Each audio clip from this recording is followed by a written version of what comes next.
Don't know when you're watching this, but at the time I'm filming this, I am extremely tired. Mostly because I just got back from a weekend in Vegas.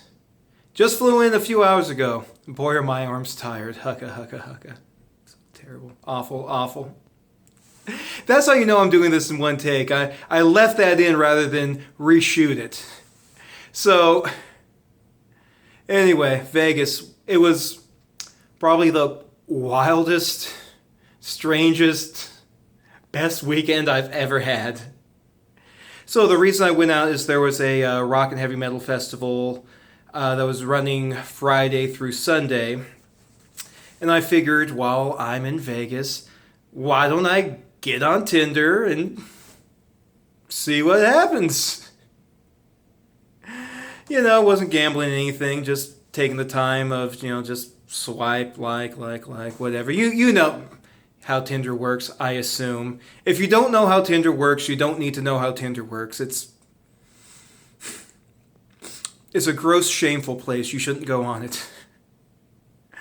But saying that, while I was in Vegas, matched with someone, and another person that happened to be in town for the weekend for celebrating her birthday. So, two complete strangers meet through Tinder by just dumb luck.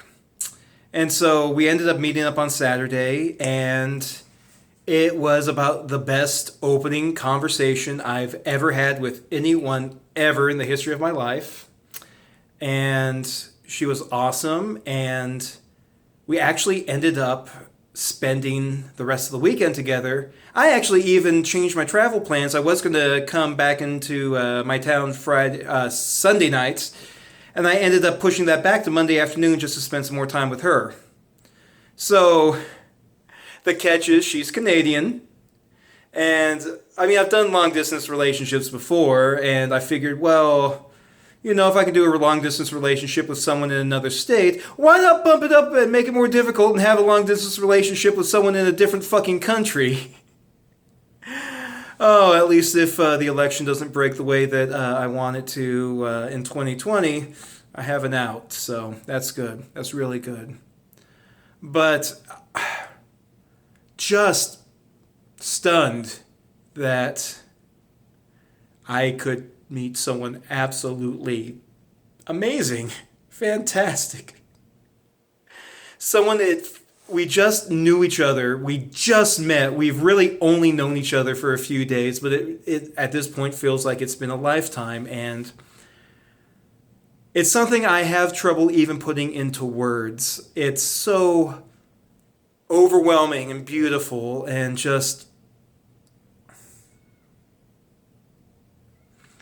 makes me feel like if all the shit I've had to go through is to lead me to that moment, to meet that person, then all the bullshit I've went through is worth it. It's wonderful to meet people like that. And if you haven't, keep your head up. I believe there's people out there for everyone. And if you have met that person, treasure them. Let them know how you feel about them. So, I mean, at this point, I don't really know what exactly the future holds, except I want to continue to have a relationship with this person, and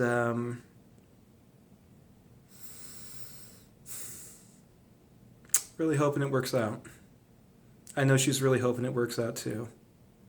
So when you have two people both hoping that the relationship works out, you're already off to a really good start. So I might go into more details at some point if I'm not exhausted, but like I said, right now, I'm exhausted. And my mind's still kind of spinning from lots of different things. So I'm going to wrap this one up, but I'm Marv. Thanks for spending a moment with me. Hit the like button. I don't give a fuck if you like this video or not. Hit that fucking like button. Share. Subscribe. And until next time, be good to each other. Love you to pieces. especially you. You know who you are. Mwah!